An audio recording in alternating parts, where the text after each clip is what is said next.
आहान चुप रहा। उसकी आंखों में एक हल्की सी बेचैनी थी, जैसे वो सब कहने के लिए तैयार नहीं था। वो गहरी सोच में था, जैसे किसी घने जंगल में खोया हुआ हो। क्या फाइनली आहान कहेगा अपने भीतर चल रही बातों को? बहुत देर तक चुप्पी को थामे हुए आहान बैठा हुआ था। उसके होंठ कांप रहे थे और उसके माथे से पसीना टपक रहा था। वो आसमान की तरफ देख रहा था। विवान, आहान ने कहा। उसकी आवाज में एक दर्द और थकावट छिपी हुई थी। फिर आहान ने आगे कहा, इस दुनिया में हर इंसान जो अपनी रोजमर्रा की जिंदगी की चिंताओं से जूझ रहा हो और थोड़ी देर के लिए ही सही सब कुछ भूलना चाहता हो, तो वो क्या करता है? वो उस इंसान के पास भागता है जिसे वो अपनी सेफ स्पेस मानता है, जिसके सामने वो अपनी सारी चिंताएं और समस्याएं खोलकर रख देता है। और वो पल, विवान, वो बहुत जरूरी होता है जिंदगी को फिर से जीने के लिए। आहान चुप हुआ। उसकी आंखें अब भी आसमान की ओर थीं।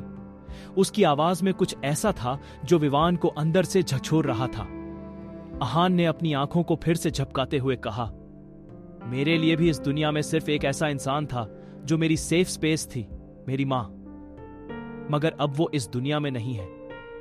अब मेरे पास बस ये पार्क और ये बेंच बचा है। ये मैं कभी नहीं भूल सकता। दरअसल ये पार्क में आहान अपनी मां के साथ अक्सर आया करता था और इस ही बेंच पर बैठा करता था, और वे दोनों यहीं पर घंटों बिता दिया करते थे। कभी यहां तो कभी वह की बातें करके, और कभी कभी अपने दुख साझा किया करते थे। आहान अपने जीवन से रिलेटेड हर बात उन्हें बताया करता था। दुनिया में सिर्फ एक यही जगह थी जो उसे सुकून और शांति देती थी। विवान को आहान के शब्दों का असर हुआ। वो चुपचाप आहान के पास बैठा और उसकी आंखों में आंसू देखे जो अब छलक चुके थे। आहान ने अपने आंसुओं को रोकने की कोशिश की, लेकिन वो नाकाम रहा। वो बेंच पर सिर झुकाए जमीन की ओर बैठे देख रहा था और उसकी आंखों से आंसू नीचे गिर रहे थे। विवान की आंखों में भी अब आंसू थे। उसे समझ में आ रहा था कि आहान अंदर से कितना टूट चुका है, लेकिन वो नहीं जानता था कि उसे और क्या कहना चाहिए। विवान ने धीरे से आहान से पूछा, क्यों तुम रायजादा सरनेम छोड़ रहे हो?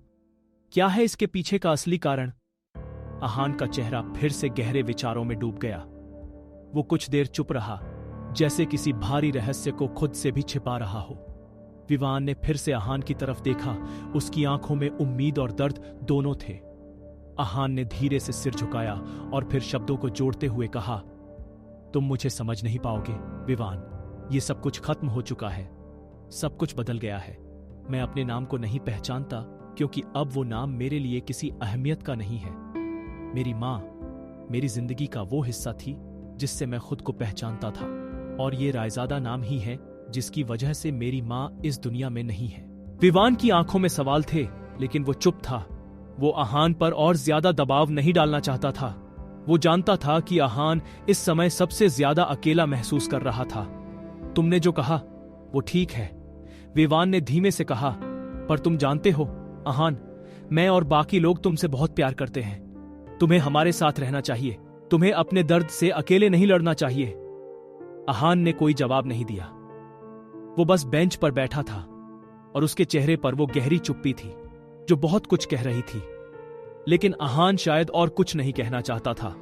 विवान को महसूस हुआ कि आहान इस समय खुद से लड़ रहा था। उसे ये समझ में आ गया कि आहान अपनी तकलीफों को छिपाने की कोशिश कर रहा था, लेकिन वो अब भी इस बोझ को अकेले नहीं उठा सकता। आहान ने धीरे से सिर उठाया और विवान की ओर देखा। उसकी आंखों में थकावट थी, लेकिन एक हल्की सी उम्मीद भी थी। तुम सही कहते हो, आहान ने कहा, लेकिन अब मुझे कुछ वक्त अकेले रहकर खुद को ढूंढने की जरूरत है, शायद फिर से जीने के लिए। विवान ने सिर हिलाया। मैं समझता हूं, जब भी तुम्हें हमारी जरूरत हो हम यहां हैं। तुम अकेले नहीं हो आहान। आहान ने हल्की सी मुस्कान के साथ विवान की ओर देखा। विवान भी उसकी तरफ देखे जा रहा था। उसे अंदर से बहुत खुशी हो रही थी कि आखिरकार आहान ने मन की बात उससे कह दी थी, मगर उसे आहान के साथ बीत रही बातों का भी काफी दुख हो रहा था। लेकिन विवान को अब भी यह समझ नहीं आ रहा था कि आहान ने जो बातें कही थीं, उनका मतलब क्या था। क्यों रायजादा परिवार उसकी मां की मौत का कारण था? वो खुद को फिर से ढूंढने की क्या बात कर रहा था? और क्या आहान सच में खुद को फिर से ढूंढ पाएगा? क्या वो अपने दुखों को कभी साझा करेगा? क्या वो कभी वापस वही अहान बनेगा जिसे सब जानते थे?